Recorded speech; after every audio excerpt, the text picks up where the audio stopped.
That was a World Cup warm-up match against the 85th ranked team in the world, and it wasn't great. Yeah, I know it was just mostly the MLS guys and Liam Frazier for some reason, but not really a great game. There obviously was some rust for some of those guys. The field wasn't great, which surprising going to one of those Middle Eastern countries where they usually get great pitches going on over there, but they played us in their off-brand pitch. They have their main pitch that they didn't give us. They gave us the smaller, older pitch. I don't know.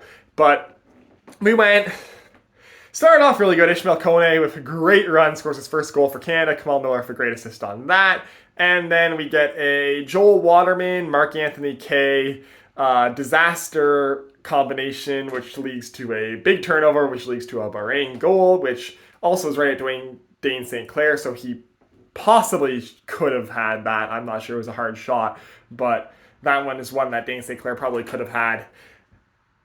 Then the momentum was not Canada's side at all. We fell off, and then we go into the second half, give up a penalty. It just was not a good game defensively for Canada at all. We get saved by a goal that's right now credited to Cavallini. Great cross by Zachary Brocchiard on that goal, by the way. Cavallini gets credited for it. It might get turned into an own goal later on. End notes from the game, though. Mark Anthony Kaye's not good. Mark Anthony Kaye, since he came back from injury for TFC, hasn't been good. This game hasn't been good. Honestly, right now, I'd rate Liam Frazier above Mark Anthony Kaye on the Canadian depth chart. Second, Joel Waterman, fine. Kamal Miller might have been hurt because when he was subbed off, there's some people talking about that. If Kamal Miller's hurt, that's disastrous for Canada because Johnston, Miller, Vittoria is good on the back line, but after that, we get suspect. I mean, Daniil Henry was supposed to start this game, and then he was hurt. Joel Waterman did start. He had a pretty bad mistake on the first goal. He wasn't good on the first Bahrain goal, but besides that, he was fine, I guess. Lucas McNaughton was fine when he came in.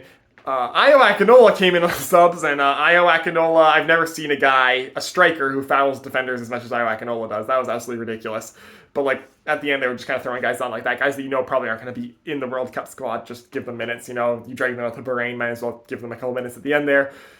It was a game. And for where Canada is, that shouldn't just be a game. That should have been a win. Yeah, they weren't playing the European guys, but even without the European guys, you had guys on that team who are good. Some of those guys are outgrowing MLS, are talking about moves to Europe. And so to go and draw Bahrain, yeah, it was a warm-up match. Yeah, you're not going 110% most likely, but still it wasn't a pretty game at all. Hopefully things are a lot smoother when we have everyone else in Japan because that game right there did not give me very high hopes for what's coming.